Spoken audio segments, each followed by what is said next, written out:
Darkcast Network. Welcome to the dark side of podcasting. Hi guys, I'm Courtney. And I'm Lisa. And we are the hosts of The Book of the Dead, a true crime podcast based out of New Jersey, where we tell you about the most obscure cases that you may have never heard of. So join us in the Book of the Dead library for another chapter of the Book of the Dead wherever you get your podcasts. Bye guys.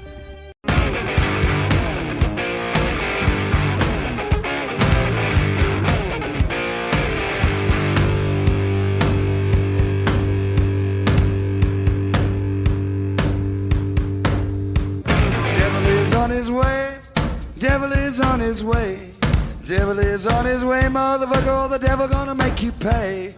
Fall to your knees, devil is on his way, fall to your knees, devil gonna make you pay. Fall to your knees, devil is on his way, motherfucker, he's on his... Hey y'all, welcome back to Mountain Murders. Extra sizzling edition. That's right. Your love is like a heat wave, Dylan. We're ready for the grill. Man, it is something else. We're like certain parts of the country, I tell you what. We're like every piece of meat in the grocery store when the summer hits. We're great for the grill. Okay. Yeah. All right. Yeah, I had to go to a doctor's appointment earlier today, and I was not allowed to wear deodorant. They were going to do some imaging. Oh. So they tell you don't wear deodorant. And I took a shower like right before I went. But by the time I walked from the parking lot into the building, I was sweating. And all I could think is like, oh my gosh, I bet my pits are going to be funky.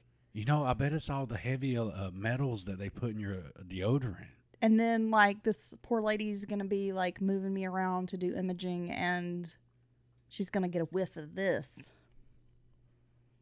Well, you wouldn't stink that quick. I don't know, bud. I feel pretty ripe out there. Oh, my gosh. Like a tomato that might explode on the vine. Okay. Yeah. So, what do you have to talk about there? We were discussing a very serious story earlier. Yeah, Dylan, in France, en français, 145... syringe attacks were reported, and it seems that women were targeted. Women can't go anywhere. So women are not safe, like, anywhere. As if women didn't need another reason to look over their shoulder in public, here you have this very strange crime targeting women in France. Yeah, so France celebrated an annual street music festival, and nearly 150 people were reportedly attacked with syringes. A dozen suspects were arrested in connection with the syringe prickings, according to reports from Le Monde and the New York Times. The attacks occurred during Fête de la Musique, which drew in probably, millions of people from around the country. Le Monde reported that posts on Snapchat and other social media platforms called for attacks on women prior to the festival. Okay, that makes no sense. Yeah, I don't understand. Like, what? Well, I wonder what is in it. Are these just empty syringes or what's in the syringes? That'd be my number one question. Well, it seems, as I mentioned, women were attacked and men have been arrested. They are the ones who've been arrested. So this is obviously is men attacking women. Right. What else is new? I don't know what to say. I don't know what to say about, it seems like things have gone sideways in Europe. Well, they seem to be in turmoil, just as the United States That's true. Is in turmoil. We certainly have our problems as well. No one is safe from the problems, Dylan. Now, it seems that the officials, I don't know, like police or whatever, haven't specified if those needles were spiked with anything. Like, they suggested date rape drugs like rofinol, what? The roofie drug. Yeah. And, or GHB.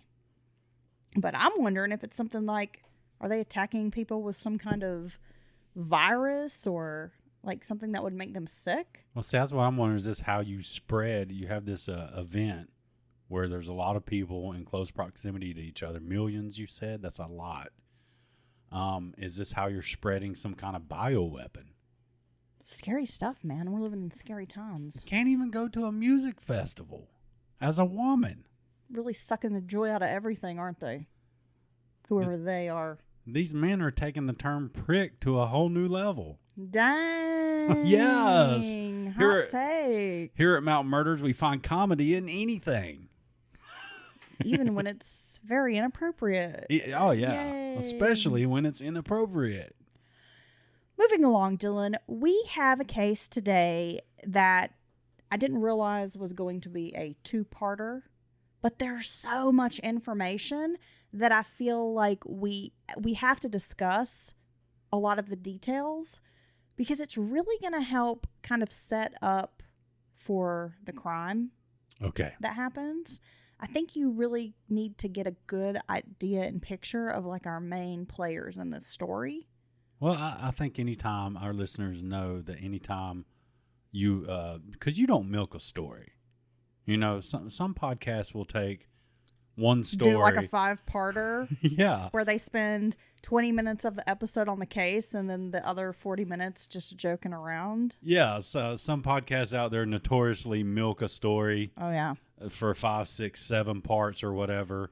But yours are just you typically chock full of details. So once it does grow into a 2-parter, I think oftentimes people understand and agree that we did need all that information and to really get to know the players, like you were saying. Yeah, I think it's going to give everyone like a better understanding of how the story ends. Okay. All right.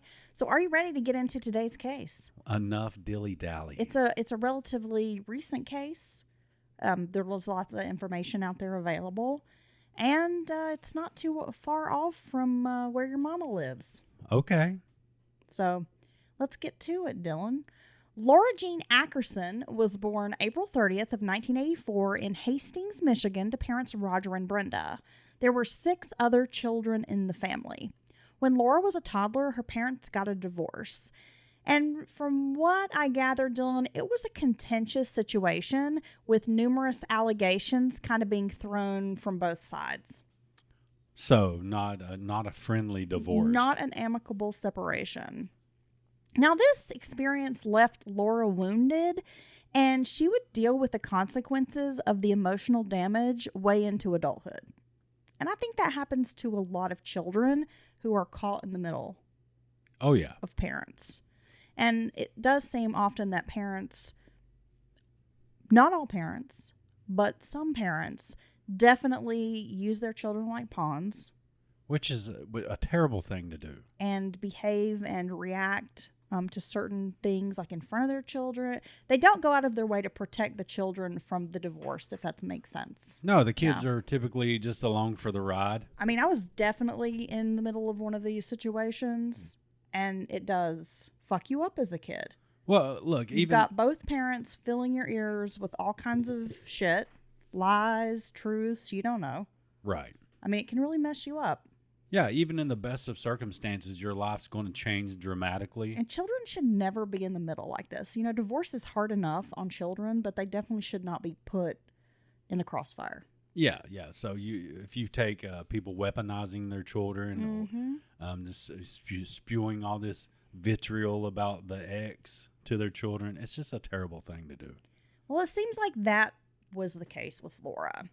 Laura and her mother moved to Iowa in 1996. She attended Linville Sully High School and graduated in 2003, a year later than planned, partly due to this turbulent life she had as a young person. After that, she followed her older brother Jason to North Carolina. He was living in Youngsville, a small town northeast of Raleigh. Laura stayed with him for about 6 months, but the job opportunities there were just as scarce as they had been in the small town of Sully, Iowa, where she'd come from. Laura decides she's got to strike out on her own if she really wants to make it in this world, moving to Raleigh to find a job and a place of her own. In 2004, Laura took a job at Applebee's. She befriended a woman named Heidi Schumacher, and the pair will become fast friends and, in Laura's case, lifelong friends. They moved on to work at Front Row Sports Bar. Then Heidi left to pursue a career in insurance. Laura began online classes at Kirkwood Community College. She graduated with an Associate's of the Arts degree in 2005. At first, she considered a career in real estate, even investing in the 75-hour pre-licensing course. However, she'd taken some classes in college, graphic design and marketing specifically. And in the end, she chose to learn as much as she could about graphic arts and marketing, realizing her passion, that was more geared toward her passions than the real estate sales. Yeah, and there's nothing wrong with that. That's part of being young, is kind of figuring out who you are and what you want to do. Yeah, Laura dreamed of starting her own business, and in the meantime, she worked at Bassett Furniture to pay the bills. She really wanted to branch out and start her own freelance graphic design business. Laura and Heidi continued to grow their friendship. Laura became very close with the Schumacher family, which helped fill the longing for her own family who were still in the Midwest. Which, it is lonely, especially as a young person, to move away from your family and be in a strange place and you don't really know anybody. Oh, yeah, and I'm sure. Your closest contact is your brother who's, 30, 45 minutes away. Now, you've kind of been in this situation before, right? Yeah. Yeah. It's tough. It can be lonely. And, it's hard, as an adult especially, to make friends. Might be a little easier if you're a young adult, but, as you age, it's a little harder to make friends. Most people kind of have their established group of friends and aren't always keen on bringing in a new person. Yeah, I know. So, it can be tough. I don't have any friends. I'm your friend. Well, I know that, but I don't have any other friends. That's not true. Yeah, that's true. Our neighbors are your friends. Well, you know what I'm saying. I don't. They don't friend enough with me. You're saying you don't have friends that are going to let you borrow their clothes and use their toothbrush? I don't use my friend's toothbrush Are and you clothes. sure? Yeah. Even when you had a bromance? No. I feel like you guys probably shared a toothbrush. We've never shared anything like that. Anyway, let's move on. I feel like there have been some exchanges of closeness between the two of you. That's not true. Y'all drink after each other? That's not true. Do you? No. Oh. What the hell? I don't know. I don't drink after anybody but you. That's a mistake. No, it's not. I spit in all my drinks. Well, that's all right. You spit in my mouth. Oh, no, I don't. See? You fucking freak. See how the lies work? I can tell them. That's right. I'm going to huck up a loogie in your face here. Ooh, that's right. Yeah, it's what you deserve. That's right. When she really works one up like that, Big old snotty oyster in your face. it shows me she cares. Oh, now you're grossing me out. Let's move along, you dirty son of a bitch. Ooh. In April of 2007, Laura phoned her brother Jason. She was telling him about a new man in her life, Grant Hayes. Jason was worried because he thought Laura was naive, vulnerable, and immature. So he really hoped this new boyfriend was a good guy. And with that, I'm sure he was concerned that his sister might be taken advantage of. Yeah, and that's fall for the wrong guy. That's a natural reaction or feeling for a family member, I think. Heidi had been in Chicago for a 2-month insurance training. She returned just in time to celebrate Laura's 23rd birthday.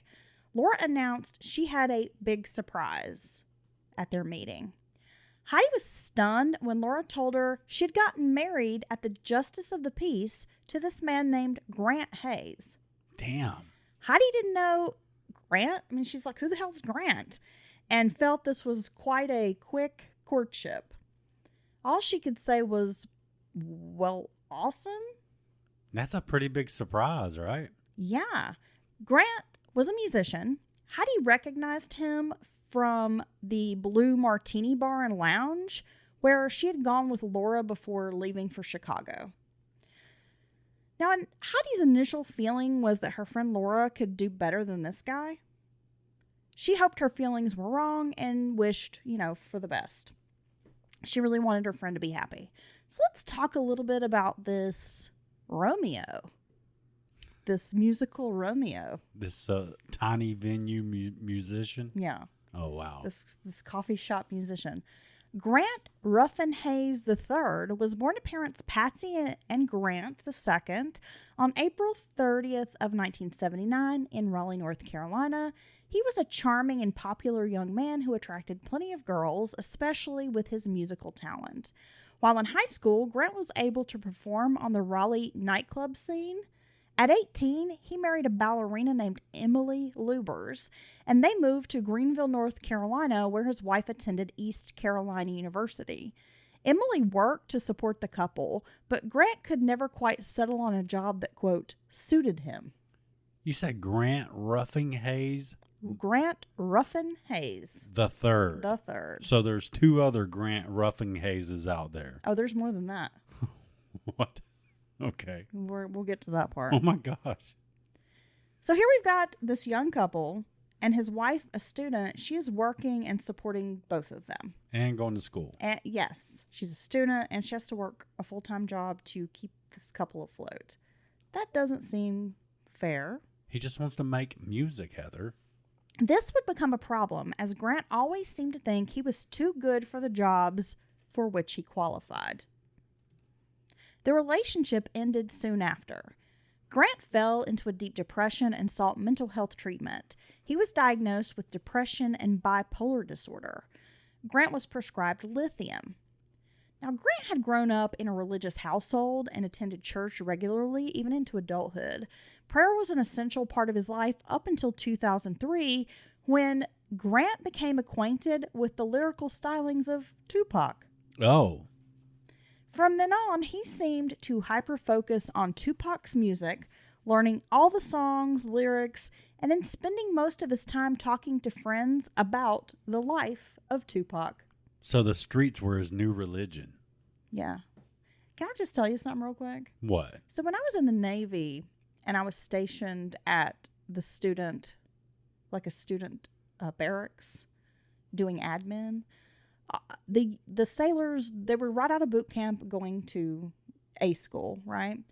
And so while they were kind of there, they were still on a bit of a probationary kind of schedule and period where they weren't exactly allowed to just be free like when you're out in the fleet. You know, Right. You can kind of come and go. So they had asked permission for a lot of things, including getting tattoos. And they would have to route a chit up the chain of command and explain the tattoo they wanted to get. And then, you know, the commander would have to sign off on it or whatever. The commander in charge signed off on this tattoo for this young woman who wanted to get a tattoo on her back of Tupac as an angel and her, like with a heart, you know, kind of like a heart between the two of them. Okay. And then she was going to get their horoscope or their astrological signs tattooed under that. They signed off on that? Yeah. Damn. Because one of the military training instructors or whatever, the MTI, came into my office to file the chit and was like making fun of it. Because he's like, what the fuck? Well, I mean, it's her body, but, you know. Tupac with like a halo and angel wings. I got to imagine that might be a tattoo you regret down the road. Yeah. I wonder how that Tupac tattoo is doing today. All right. All she had to do was go back and put RIP above it. Grant had grown up, like I mentioned, in this religious household, and it seemed to his friends that the religious fervor that he once had transferred to Tupac. He was borderline obsessed with the artist.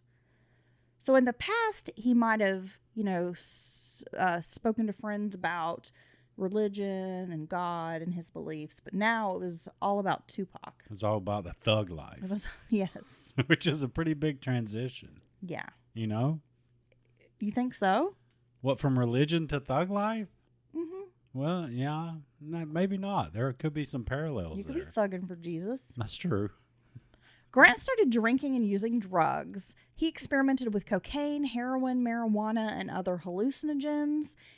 He still worked, made money, playing the Raleigh nightclub circuit.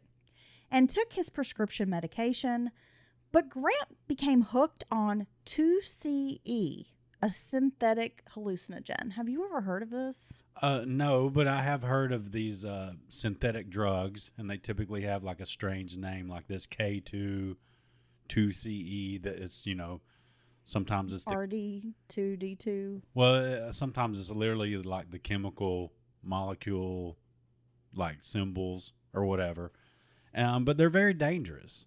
And what happens is, as fast as these are typically made from chemicals that are legally available, right? So it's hard to control.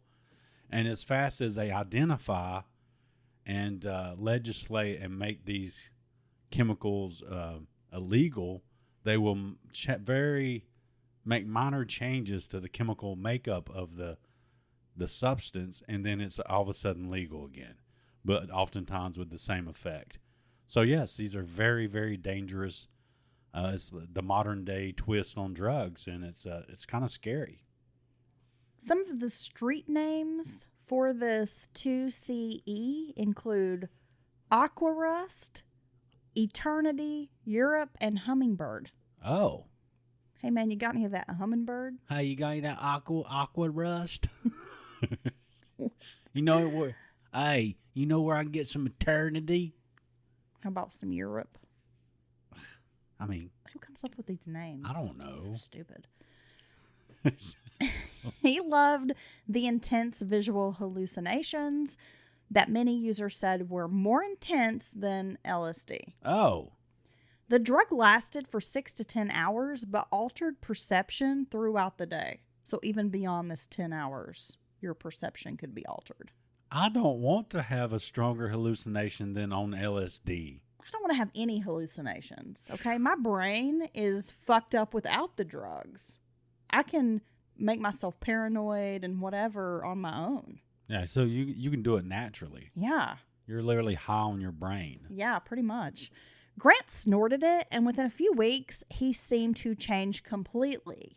Grant was no longer able to hold professional or normal conversations. He became consumed with delusions of grandeur and sometimes made no sense at all. He couldn't hold a train of thought for very long. A friend said, quote, "A part of him wasn't there anymore." Oh my gosh. That's scary, and I'm sure everyone around him was concerned, right? Well, that's like that salvia. You remember that salvia stuff that people were talking about some years ago? I have no idea. People would hit it like out of bongs or whatever, smoke it.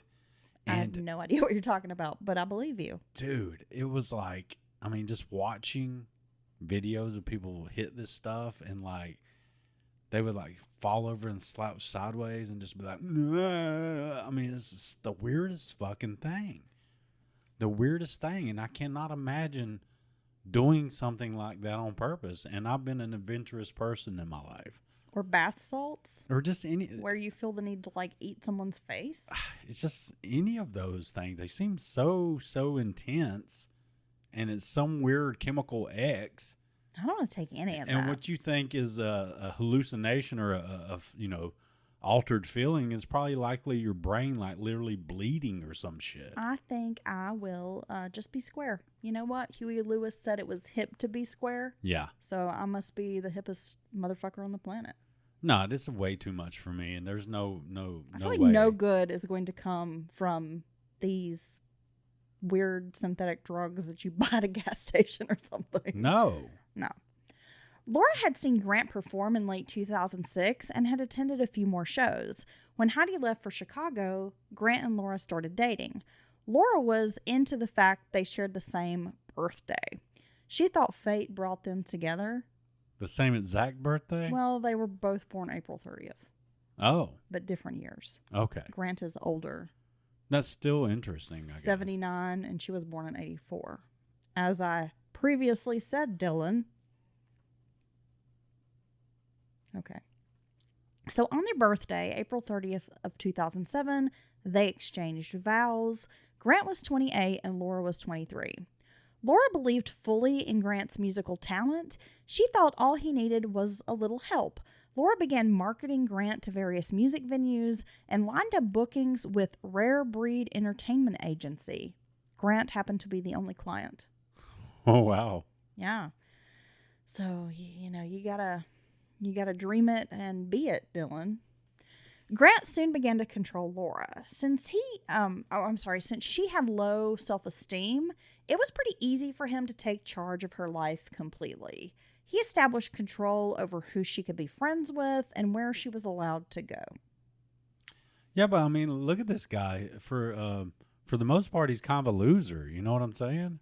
Yeah. Here he is heading towards 30, hasn't really got a direction or, no career established. He kind of just screws around, does drugs, and is a part-time musician. Singing for his supper. Yeah, I mean, this guy, he's lucky that he's even, able to hang out with this, pretty 20-year-old, 23-year-old. Well, I don't disagree with that, Dylan.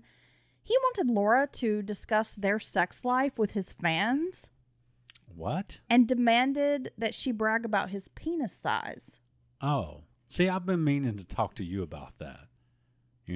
I think we should share more with the Mountain Murders listeners. Well, I guess it's time to tell those folks who saw 28 years later in the theater that you are actually the Alpha Zombie's body double. I was. And that thing he's dragging around was yours. Yeah, that's why they had the silhouette thing going on, that kind of shadowy. Yeah. So you wouldn't know it was me because people would be like, hey, isn't that Dylan of Mountain Murders? Well, they kind of stretched your body to make you like tall and stuff, Yeah. Yeah. Oh, no. That's just the angle thing. I'm full 6 foot in the frame. Well, that guy looked like he was about 6'8", but okay. But the rest of it But you're his body double. is real. And that penis that kept swinging around in the film belongs to Dylan. Look, There you go. Does that make you feel better?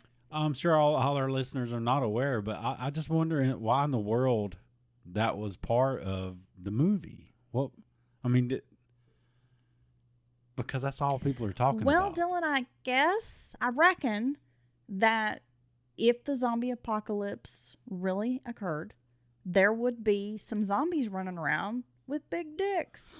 Just like there would probably be some big titty zombies running around, right? And some with big fat asses. That's right. Yeah. Like, I'm going to let her eat me. And I really hope people don't let their kids listen to this podcast. Well, I'm just saying, you're the one talking about big dongs. I mean, Dong, dong, dong, dong. That's what Cisco should have been singing about. All right. But I am an alpha, and I understand that is part of being an alpha. So back to our story. Laura's horrified by this. No, I mean, this is not okay. She's not comfortable with this request, and she doesn't want to talk about their sex life to strangers. And can you imagine this guy's fans? Let's be honest. Well, there was no way that she was going to discuss this personal stuff with strangers. That's when Grant told her everyone thought she was, quote, trash anyway because she was white and married to a black man. Oh.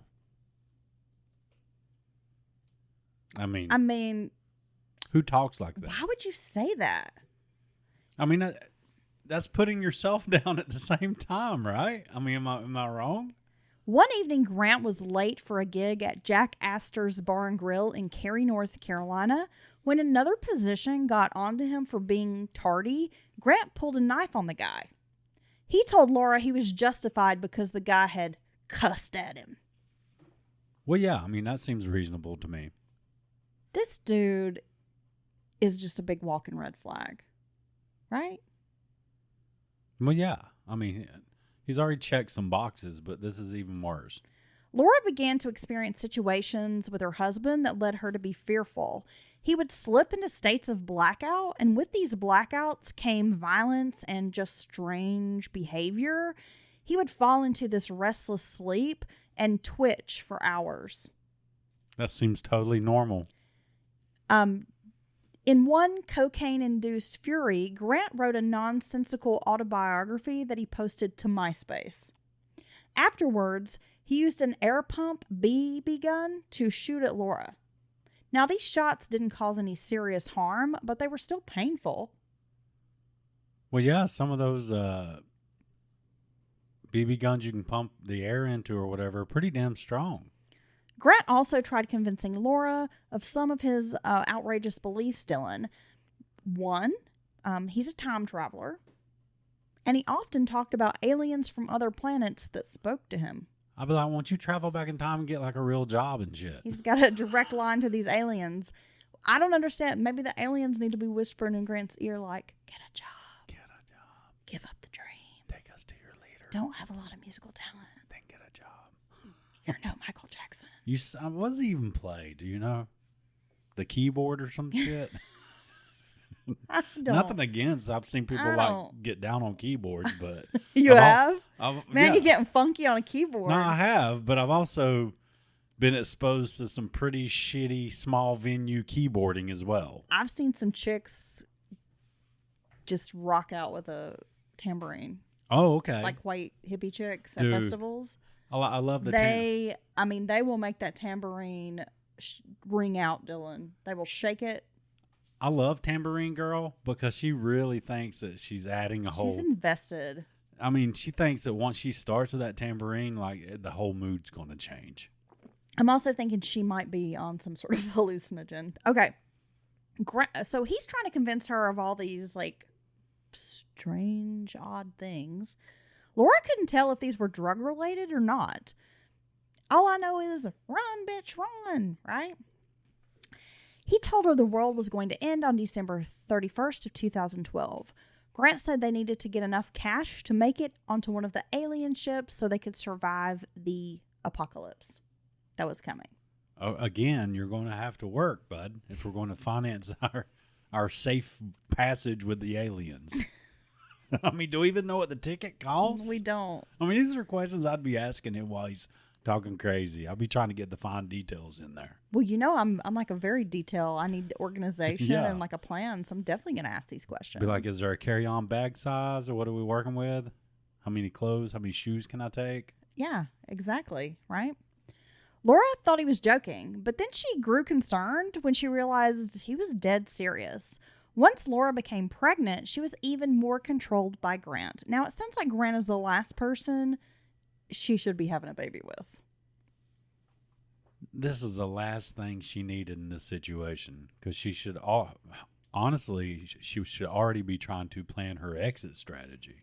Now that she was carrying his child, it didn't matter how outrageous or dangerous he was, Laura couldn't leave the father of her child. She was stranded in this volatile relationship. Laura felt she couldn't leave him, and by now Grant had eroded any ounce of self-confidence Laura had. A few months after the wedding, Grant asked Laura to be involved in a polygamous relationship with him. Laura refused. After Laura dismissed his desire, Grant started cheating with a woman named Kristen. Laura learned about Kristen during her second trimester of pregnancy. Grant would speak to Kristen on the telephone while in the same room with Laura. He delighted in seeing his wife upset over the relationship and would often sit, across the room on the phone and just grin at her in this menacing way. I mean, I feel bad for her, but I just can't. This has happened quickly. It's quickly went to shit, right? I mean, in a matter of months. He even proposed marriage to Kristen and asked her to run away with him while Laura's just in the next room so she can hear everything. Well, I would be hoping to God that he does that.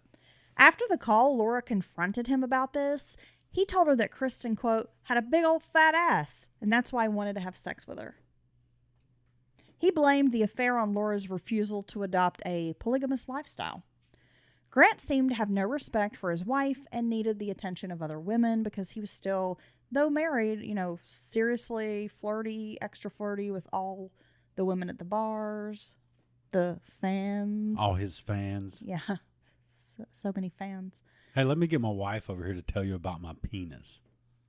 And let's talk about it. Grant also had insisted that Laura stop being friends with Heidi.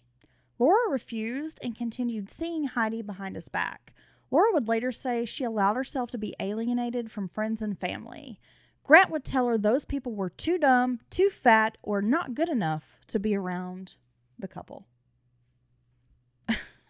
Yeah, because, You're such a power couple, right? Exactly. I mean, this is wild.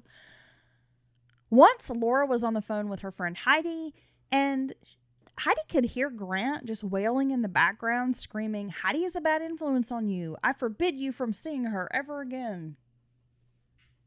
Heidi begged Laura not to hang up the phone, but she said, "I have to."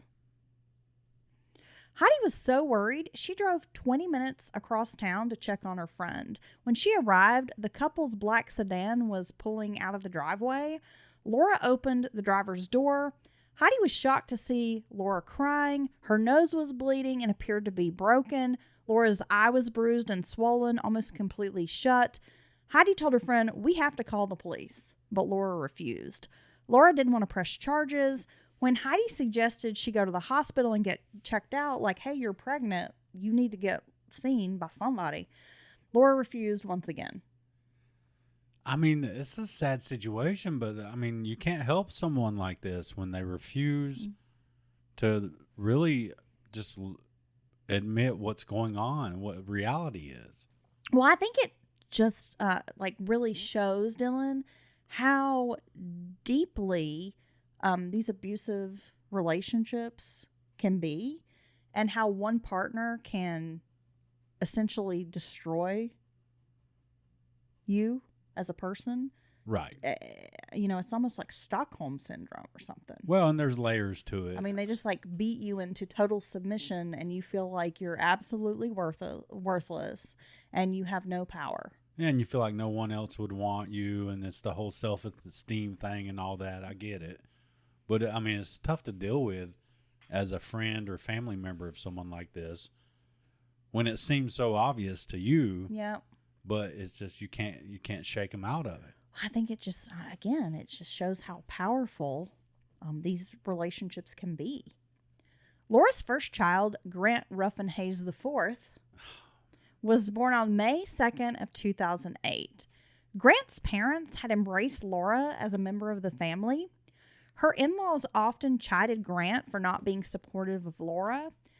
It was likely she could have turned to Grant's parents for help, but she never told them about Grant's behavior or the problems that they had. Grant refused to allow their son to be vaccinated. Laura was in turmoil over the issue. Grant stated that his son was far more likely as an African American to get autism from immunizations. And of course, Grant won out on the issue. Okay. He's also far more likely to get measles if he doesn't have the measles vaccination. Jason noticed during a visit with his sister that Grant was extremely agitated anytime the baby was crying. Laura had tried to comfort this baby, but, it just wasn't working. So finally, she just let the baby cry down in his crib. Grant was screaming, "Shut him up, whatever you do," about his newborn child. That's disturbing. After this, whenever Jason would visit his sister, Grant would hide in the bedroom. He would only come out to go to the refrigerator. Grant told Laura that her brother was a bad influence and she didn't need to hang out with him. Everyone's a bad influence. Except him. Except Grant, who's crazy as a shithouse rat and taking counterfeit drugs. Grant didn't seem to want to be alone. When Laura left him with their child, she would always return to find a house full of people, including pimps and drug dealers. Grant had no problems passing their baby around to total strangers. He even offered a felon godfather status in order to seal some kind of business deal. What? This is ridiculous. Like, hey, I know you are on probation. You just got paroled. You're on probation. Do you think you could be our godfather? Yeah, if it'll help us nail down this drug deal. Yeah. What the hell? In fall of 2008, Laura and Grant took their baby out to dinner. They were joined by 8 of Grant's friends. Now notice, he can have plenty of friends, like these shipbird people, but she's not allowed to even talk to her brother. And that's how it always works. While they're at this dinner, Grant disappears for what was described as a very long time until finally one of his friends went to look for him. Grant was found in the bathroom doing lines of cocaine. He had also been selling cocaine to customers in the restaurant. This friend returned to the table and told Laura immediately, "You should leave Grant and take your son." The friend also told Laura, "Get this child immunized, that it's going to be fine. Like, go behind Grant's back and do this." Right, like he won't even notice anyway, right? In February of 2009, Grant's family staged an intervention for Laura. They told her Grant had a, quote, crazy plan to take over the world. Grant had expressed to his family that he wanted to have 50 kids with 50 different women. He's Elon Musk. Grant's father told Laura, quote, "He is the type of man who will pimp you out if he needs to." My God. His parents handed Laura the phone number of Emily, Grant's first wife, and they were like, "You need to call her. Just have a conversation with Emily." So Laura did. She called Emily, and Emily told her, "You need to get as far away from Grant as possible. Like, this man is no good, and he will destroy you, destroy your life." Even his own family is like, "You need to get out. Run." That's crazy. It shows you how extreme and bad his behavior is. When Laura left her in-laws' home, she took her son to stay at Heidi Schumacher's parents' house for several weeks. Because again, you know, the Schumachers have really taken her in kind of under their wing and treat her like a daughter. When Laura returned to Kinston, North Carolina, Grant's sister took her to file assault charges against Grant. Laura even called a women's shelter to ask questions about her marriage and if the experiences were typical of abusive relationships. But Laura never followed through with leaving Grant. She wanted her son to have a family. I think for most of us, Dylan, this is so hard to wrap your head around. I think most of us would be like, "Oh, hell no. We're not going to deal with any of this bullshit." But we're not in Laura's position. I know, and it's tough, and I want to be sympathetic and fair as I can be, but it's I mean, gosh, even when somebody's own family is trying to get you to press charges and you make a plan to get away from him and giving you all the info they have and connecting you with his previous wife, so because they know all the shit she went through with him. I mean, this is pretty extreme even in one of these types of relationships, because a lot of times that person's family will kind of not admit that he's such a big piece of shit too, but in this case that's not even true. Well, admittedly, I cannot comprehend this because when I have been in a very bad situation, in a very bad relationship that was abusive, my first thought was I have to get the fuck out of this, and I'm willing to do whatever I can. Right. If it's like sell a kidney or whatever, like I've got to get out of this. I'm not staying here. You know, I'll leave and just take the clothes on my back. Like, I'm getting the fuck out of this house. But you know, not everybody has that grit, I guess, or drive or confidence to make that move. I mean, I don't really know what's missing here. But I think but I guess it's battered women syndrome or whatever. Some victims are just so beaten down that they don't have the willpower to leave. No, and I get that. But it's really, really sad to watch. And it's got to be heart-wrenching for friends and family. Grant's behavior became more erratic. He was using more drugs, hanging out with criminals, and increasing these violent outbursts. One night in March of 2009, Grant burst into his son's room with a baseball bat, swinging it around and shouting, "The aliens are fucking with me." Laura stood between her son and husband, trying to protect this child. Grant ran outside the apartment, holding the bat like a maniac, swinging it around, screaming. See, I mean, this is scary. This is a scene. After that, Grant caught Laura and Heidi talking in the parking lot of a Starbucks. He threatened to kill them both. He also threatened to kill her brother Jason. Grant told Laura, "I have enough powerful friends that will kill you all."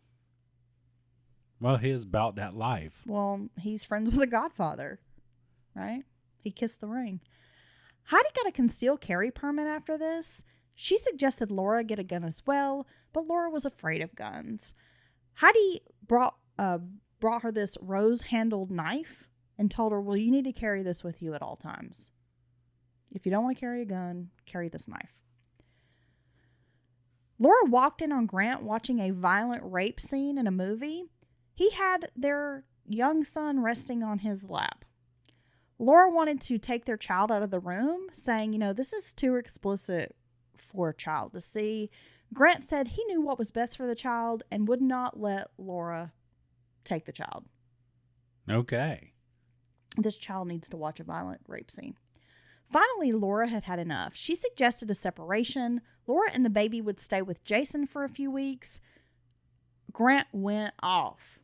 He was not going to let this happen. He threatened to kill her and Jason too. He said his, quote, goon squad would hunt her down. After speaking with Jason, who had a young daughter, Laura decided against moving in because Jason was really worried about his child's safety.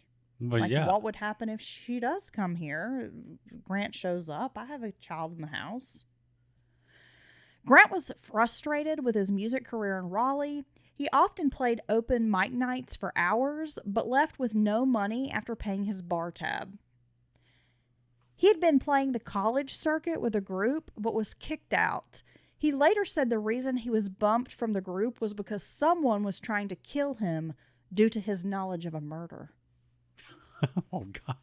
Damn, I thought it would be the aliens, but it's something else. He told a music promoter who lived in St. John, the Virgin Islands, that he wanted to escape down there.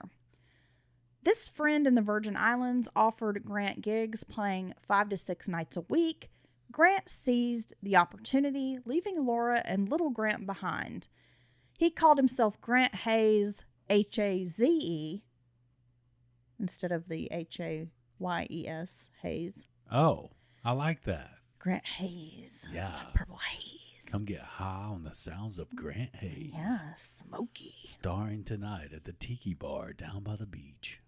Please don't cough. The smooth sounds of Grant. Just don't talk to him directly because he's crazy as a fucking shithouse rat. He calls himself Grant Hayes, and within a month, he's got a new girlfriend. Good. No, seriously. This is the best thing that could have happened to Laura. She should be out, bro. Like, hide. She should be doing backflips. Yeah, she should be like, oh my gosh, this is the type of polyamorous relationship I always wanted with you, Grant. She should be like, to the left, everything you got in a box to the left. So, this is the best thing that's happened in our relationship. Grant's friend discovered that he was full of these get-rich-quick ideas.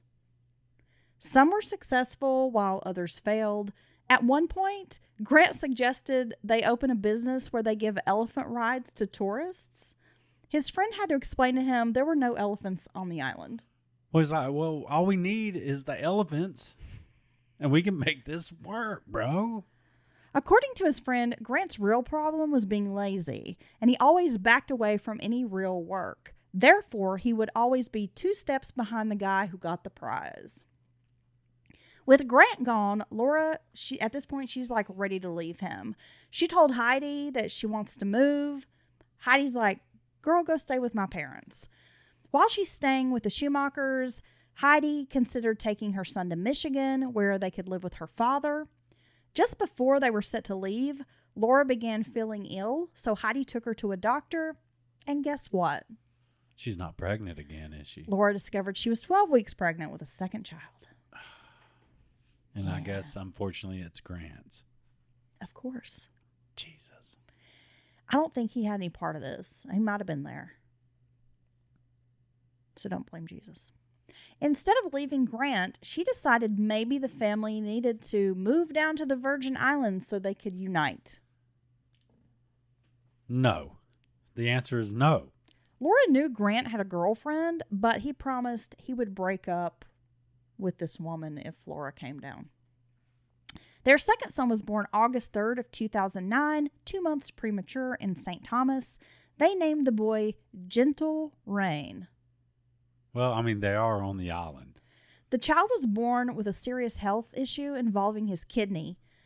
Grant gave an interview after the birth of his second son, stating, quote, his father had been a minister at a big-time LA church, and his mother was a gospel star. Now, this conflicted with other interviews where Grant had told reporters that his family was full of abusive alcoholics and that he had grown up like very, very, very poor.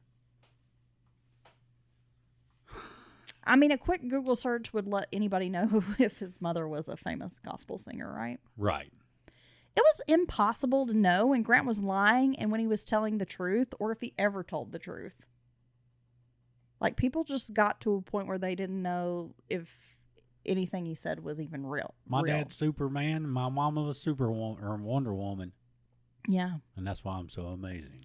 There you go. There you go. Laura was stuck on the island taking care of these two small children. The couple argued constantly. Most of their fights were over money and childcare because Grant did nothing, like as far as taking care of the kids. The kids were all on Laura. Grant had talent, she thought, but he was not making a real steady income with his music. Laura wanted him to snap back to reality and realize he had to accept financial responsibility for their young family. Laura also knew Grant was seeing other women. He partied all the time, developing a deeper cocaine habit. His daily drug and alcohol binges made it impossible for him to help with the children. He would stay up all night, sleep all day, and did very little around the house. Once he would wake up in the evening, he would eat dinner, go out all night, and then return to the home only to sleep.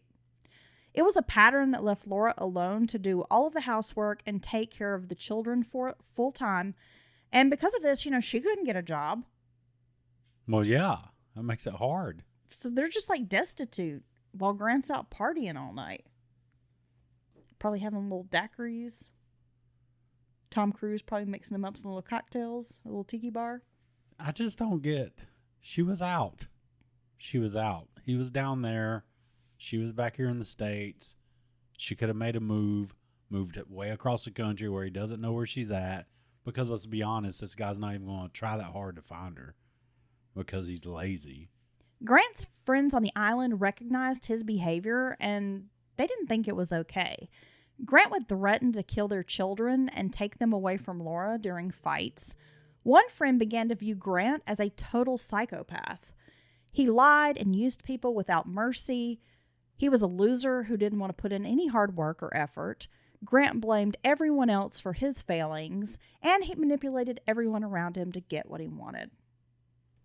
Laura finally left Grant and moved back to North Carolina with their sons. She moved to Kinston, North Carolina. Gentle needed specialized health care and surgery. So she ended up moving into a rental property owned by Grant's parents that was next door to their daycare center. In exchange for the housing, Laura cleaned the daycare each night, and Laura was able to start a small business doing what she'd always wanted to do, freelance graphic design. She even is able to get a few clients. Now, the couple did keep in touch. Grant met Kenny Chesney on the island and felt this could be his big break into stardom. He also talked incessantly about a woman named Amanda who was, quote, supporting his career. Oh, my God. She's supposedly this wealthy benefactor who just really wants him to make it. Do you believe that? No, but I do blame Kenny Chesney for some of the downfall of country. You don't like Kenny Chesney? Well, when he started all that island shit. You don't want to put your feet in the sand? It's dude, he just started ripping off Jimmy Buffett? Sucking the life out of country. And it's not country anymore, dude. I have no opinions, really, either way. I could not tell you a single Kenny Chesney song. Some beach, somewhere. Wasn't that one of them? I don't know if I've ever heard that song. It's like he's saying some son of a bitch, but he's saying some beach. I think that's one of them. Okay. Yeah. I believe you. Damn it. I have no thoughts. I don't know a single thing about Kenny Chesney. I forgot about how... I do know about the island thing because I think he did maybe a duet with Jimmy Buffett, but I know nothing else. Wasn't he married to Renee Zellweger for a minute? I don't know. I just forgot how angry I was at Kenny Chesney until just now. You're telling me you want to punch Kenny Chesney in the balls? Well, this is how we ended up with this dirt road bro rap stuff. You think so? Yeah. Kenny started it all, you bastard. I don't know about that. I blame Tim McGraw because he did that country rap song with Nelly Did he really? back in, what was that, like 2004? I thought you was blaming Tim's Indian Outlaw. Half Cherokee and Choctaw. That's an incest His outlaw. baby's a Chippewa. Well, half my mama and my pawpaw. That's a good song. Come on now. You know that's a banger. I'm an incest outlaw. Oh, God. You stop. Is that what you are, living in the mountains? Hey, wait, did I make that up? Is that one of my original? I think I made that up. You could. I think it is me. Finally, Grant left the islands, but not to be with his family in North Carolina. Grant was headed for New York City. What? He also continued using cocaine heavily. Laura had no idea her husband was following a woman named Amanda Smith to New York. So he does have a rich benefactor? Kinda. We're going to talk about this, Dylan. Or is that just a woman with a job is like a rich benefactor to him? Well, can I lay down the Amanda story? Yeah, go ahead and tell us about Mandy. Amanda Perry Tucker was born on April 8th of 1972 in Taft, Texas. Her mother reportedly worked in a brothel, and Amanda had no idea who her birth father was. Amanda had an older married sister who played a major role in raising the child. Amanda's mother married 8 or 9 times, according to the family. Amanda dreamed of escaping her unstable home situation and married a man named Scott Elmer when she was just 16. This is how all rich benefactors' stories start. I ain't got no idea who my daddy was. I was born in the bathroom of a brothel. Is this a Danielle Steele novel? Yeah. Oh, gosh. It sounds like Danielle Steele. So she wrote this story. Oh, gosh. Just wait till you get to the hot and steamy sex scene with the overly descriptive everything about anything. That marriage ended, and Amanda married 2 more times. Her third husband was paralyzed after breaking his neck, which is truly heartbreaking. I would never wish that on anyone. No. To be paralyzed in that way. He depended on a ventilator for the rest of his life. His spinal cord was dying and would progress into his brainstem. He would eventually be totally paralyzed and would only be able to move his eyes. Damn. Now, he died a few months after this accident. Amanda tried to build a professional acting career after this. She did receive an inheritance from her husband's death. So she does have some money, Dylan. Okay. I don't know if it's enough to be a rich benefactor. Well, like I said, it's all about perspective. Amanda tried to build this professional acting career. She went to New York City to study acting, leaving her daughter behind in Texas. After getting a film and television degree, she moved to Los Angeles. Now, she did score some small parts on The O.C., The Sopranos, Dexter, Zoe 101, and in the movie The Stepford Wives, starring Nicole Kidman. Okay, so she's doing a little bit of work. Every role was minor. It didn't even make, like, the credits. So she's just like an extra in these shows. Oh. Usually no speaking line, not getting credit. Or paid, hardly. Pretty soon, Amanda realized her career was going nowhere fast. She was in her 30s, and she'd waited too long to get into the business. She was considered old by Hollywood standards. She moved back to New York City and earned a cosmetology license. Amanda managed a salon there for a while. In January of 2007, she vacationed in the Virgin Islands and fell in love with the area. She decided to move down to the islands full time. She sold her car, subletted her apartment, etc. She's like, I have a money market account, I'll have you know. She found work at an art gallery. She opened an art supply business as well. Amanda had always dabbled in painting and wanted to continue, making art, maybe even selling art. And she did under the name Amanda Smith. Amanda was out on a date when she first saw Grant Hayes performing at a nightclub. As a ploy to get closer to the musician, Amanda asked if he was willing to give her guitar lessons. Oh, she's shooting her shot. After this, the pair became inseparable. Amanda felt she couldn't get enough of Grant. From the start, even before they were dating, Amanda showed signs of extreme jealousy. When any female fan approached Grant, Amanda became hostile and outwardly angry. Oh my God, has Grant met his match? She's like, the boy is mine. She's just as crazy as he He is. belongs to me. I reckon so, Dylan. Amanda was having trouble with a former boyfriend on the island who was harassing and stalking her, so she made plans to move back to New York City. Grant claimed he had been really successful in North Carolina and had even dated singer Norah Jones.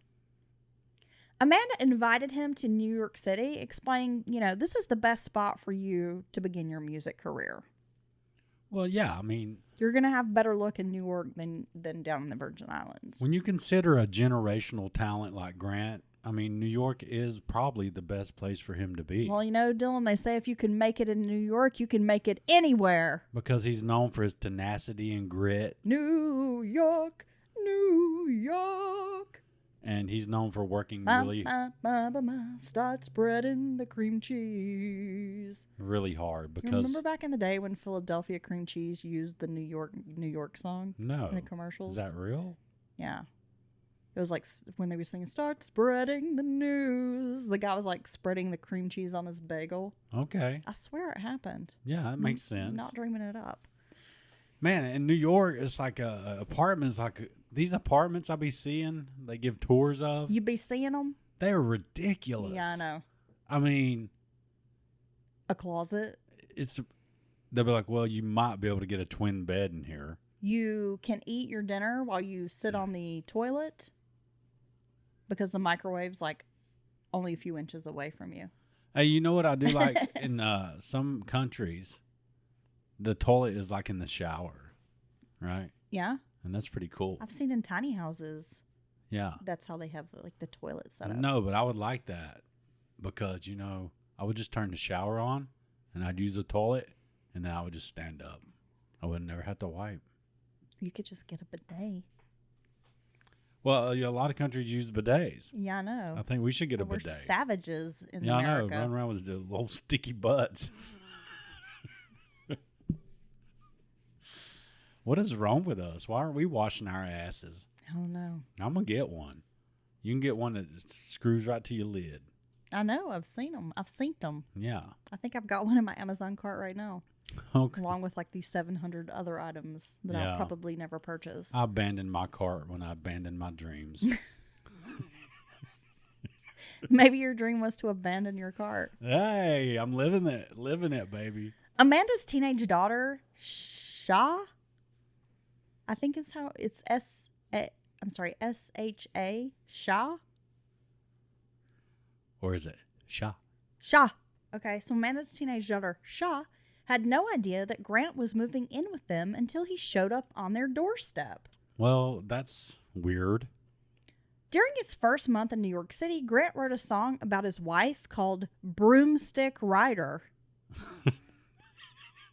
Is he calling her a witch? I guess. It was filled with hate and threats of violence. When Grant asked his wife if he could bring little Grant to New York City to shoot a commercial for Baby Gap, she was reluctant. Heidi warned her not to let Grant have the baby. She was like, you'll never get your son back if you let him go to New York. Duh. Grant promised only 3 days because apparently, that's all the time you need for a Baby Gap commercial. Yeah, he's already got it all lined up. Yeah. Baby doesn't have to audition or anything. Nah, baby's just got to show up and baby. Yeah, he's got to show up and like crawl around in his little khaki pants. Yeah, be like, oh, he's drooling. Hurry, hurry. It's the perfect shot. Now, Grant promised only 3 days, but that stretched out. He also stopped paying child support. Laura had no money to travel to New York City. She didn't know what her legal rights were. Laura filed paperwork for the return of her son, but she didn't have a lawyer. She's doing all this pro se. It was on March 29th of 2010 that Grant was served with the paperwork. Grant contacted an attorney in North Carolina. He told the attorney that Laura was using money from his checking account to prostitute herself on a website called sugardaddies.com. Oh. The lawyer told Grant that a court would view Laura's alleged solicitation just as badly as they would view his adultery with Amanda. So it's not really a gotcha moment, that you think you've got Grant. Soon after, Grant began planning an elaborate wedding with Amanda. He told friends they were getting married. A big music contract was on its way. He firmly believed, his star was rising. So, what's Amanda doing? She moves this dude in, and now he's got a baby? I mean, what's happening? How'd the baby even get up there? I don't Did know. the baby hitchhike to New York? I think he flew to North Carolina and took the baby back to New York. Must have been back when you could afford to fly.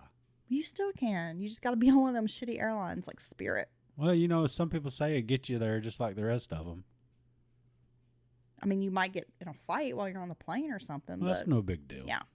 Now, instead of taking little Grant home, Big Grant, flew to Las Vegas with the child and Amanda. They got married on April 10th. Laura was surprised when she got a photograph and a letter with the information about the wedding. Grant claimed that their marriage, the marriage between Laura and Grant, had never been real because he had not signed the paperwork. Good. When she found the marriage license, she realized he had never signed it. Without his signature, the document was not legally binding. She had 2 sons with him, but they were never married. Oh my God, she had 2 bastards with Grant. Then to make matters... It's the legal term. I'm not disparaging these small children. They're illegitimate. And in the Old West, this would have never worked. Man, you're probably illegitimate. Why don't you shut up? I wish. Then to make matters worse, Grant filed an ex parte at the end of April 2010. And because it was an ex parte, that means they don't have to let the other party know about it. Yeah, it's I know. Almost like an emergency situation. It's some bullshit is what it is. I'm going to go ahead and tell you that. So Laura did not appear in front of the judge. Grant's statements alleged that Laura had trouble parenting the children. His attorney also inferred that Laura had been looking for a roommate on Craigslist and that she was willing to trade sex for housing.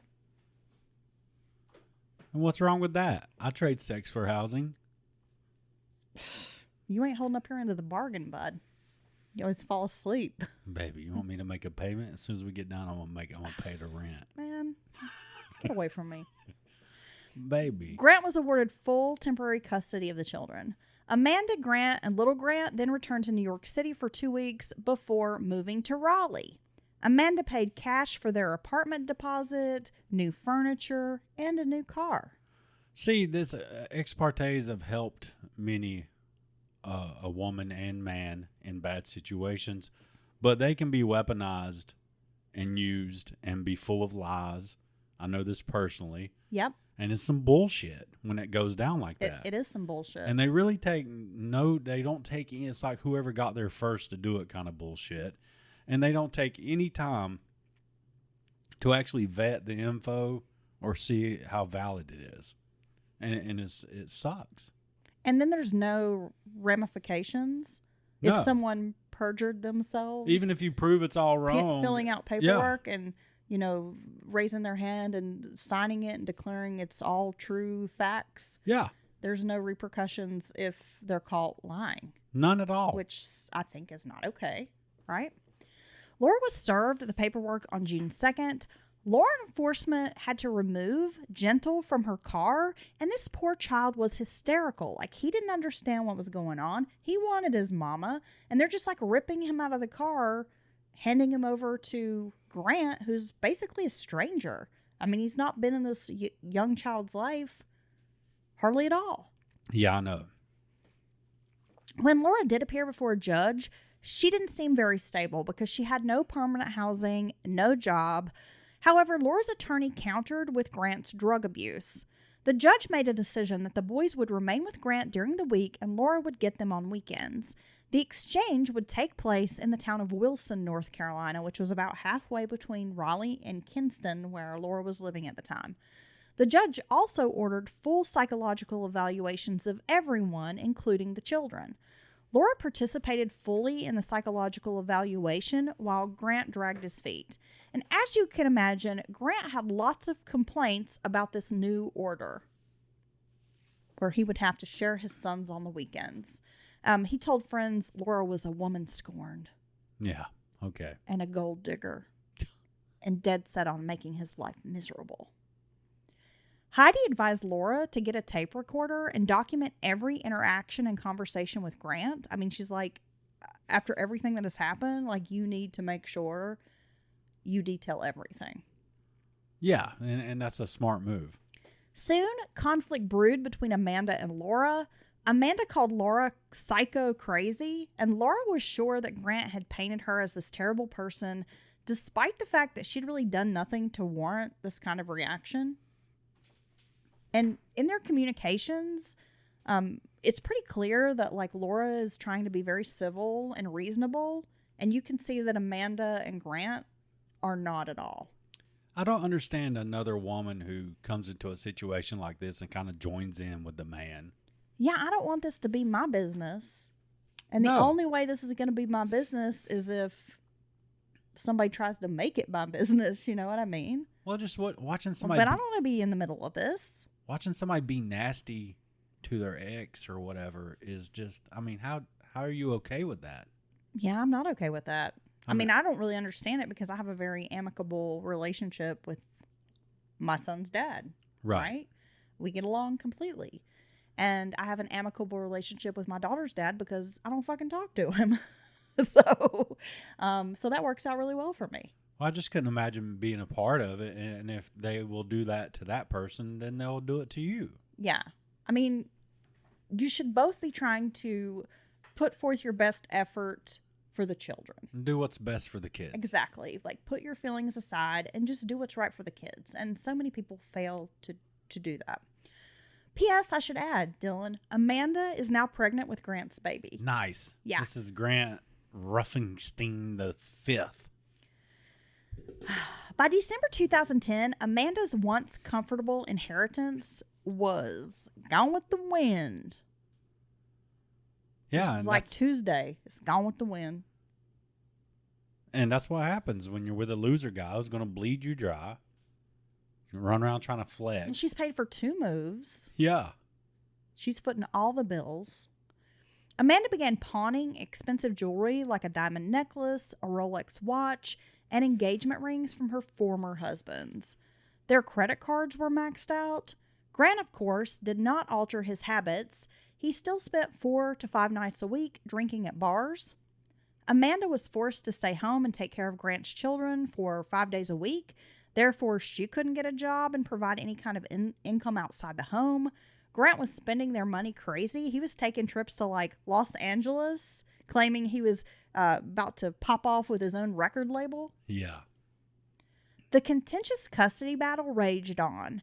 Grant made complaints to social services about bruises that were found on the children and alleged that Laura had STDs, which the social worker told him was not really pertinent to the investigation. Like, Laura's alleged STDs, like, that doesn't have anything to do with your kids. What are you talking about? But it's just like anything he can do to trash her or make her look like a bad person. Yeah, and that's what a piece of shit like this does. That's his move. The claims were unsubstantiated. I mean, at every turn, Grant trashed Laura to friends and family. He sent barrages of text messages to Laura, accusing her of being psychotic, being a gold digger, calling her evil. I mean, just cussing her out. And she hasn't even done anything. Like, she's not provoked these messages at all.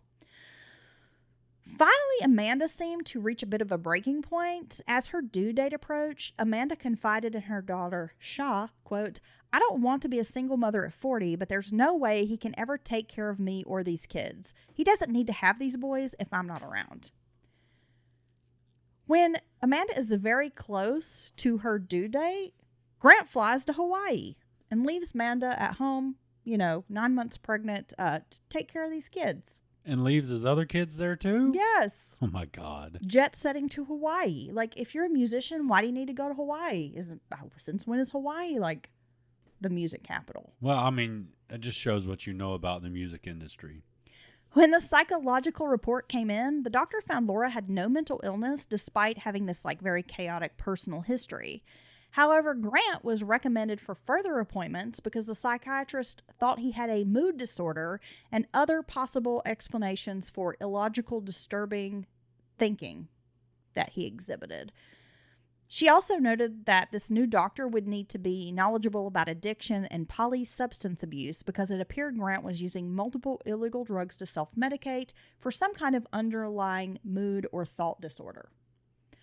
Laura told her friend Heidi, quote, "If anything happens to me, even if I commit suicide or I go missing or if I get into a car accident, no, Grant did it." Lillian Ann Love Hayes arrived 9 days late, past her due date. Around the same time, Amanda's mother passed away in New Mexico. Wow. She's dealing with a lot. Grant showed no concern for his wife's loss. Like, at no point was he ever like, "I'm really sorry for you, babe. I know you love your mom." Nothing. He's just like, "Cool. I know you just had a baby. I know you've been helping me with my kids. I had a really good time in Hawaii. But yeah. Aloha." The luau's were great. The economic situation reached critical mass. There was no money coming in, but they seemed to still be spending freely, sinking deeper into debt. On Wednesday, July 13th, 2011, Laura had some business meetings. Grant had arranged for Laura to have a midweek visit with the boys. And of course, she was excited about this. As much time as she could get with the boys, she was always ready to make that happen. So they agreed that she would pick them up from Grant and Amanda's apartment in Raleigh. Unfortunately, it would be the last time anyone saw Laura alive. Damn. On Thursday, July 14th, 2011, Grant entered a Walmart at 2 a.m. and headed for the hardware department. He bought blades for a jigsaw, a reciprocating saw, and industrial trash bags. It's a murder kit. You think?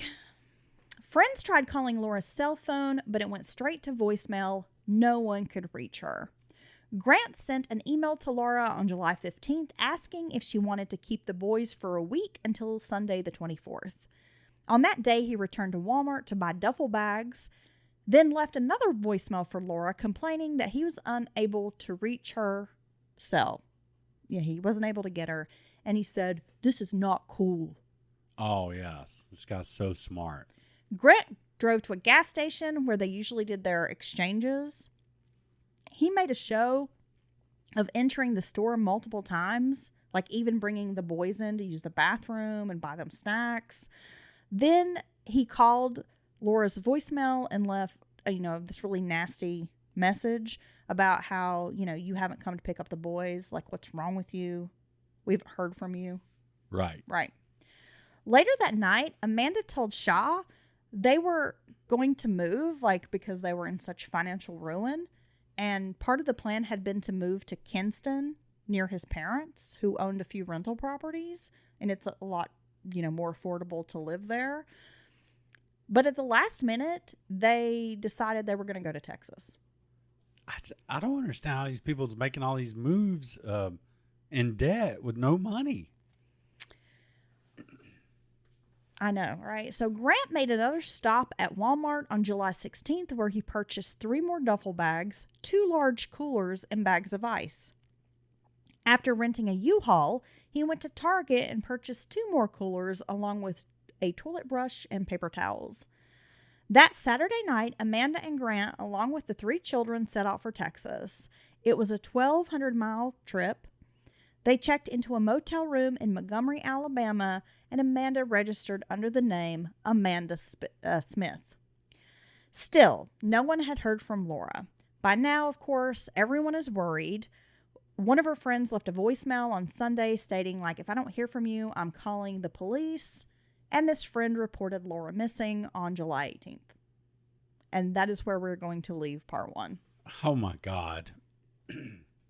I think this just clicked what case this is in my head. Okay. In the modern day. I really do. Well, I think it's been covered by some other podcasts and I think maybe Dateline or something. Yeah. I'm going to go ahead and give you guys my main resource for this case. It is a book called Bitter Remains, and it was written by Diane Fanning. And of course, I've also researched, news articles, WRAL in Raleigh, the News and Observer. There's a lot of information about this case, out in the public. What an asshole. So we're going to leave it there, and we will be back with part 2. I know. I had to make this a two-parter, Dylan. You had to know all this information. You had to have all this backstory. No, I agree. Don't you think? Yeah, I agree completely. I had to paint a picture of Grant as a person. Well, yeah, and up to this moment with Amanda coming into the picture and all that. So, yes, it mattered. I think it was necessary, and I can't wait for part 2, and we'll wrap this up. And then we don't ever have to hear about Grant again. All right, Dylan. Well, we hope you have a great week. We'll be back in a couple of days with part 2. Yes, and thank you to our listeners, and thank you to our patrons for their direct support. We hope you make it through the heat wave. We'll drop part 2 in place of sometime this week. That's right. All right. Bye, Dylan. Bye.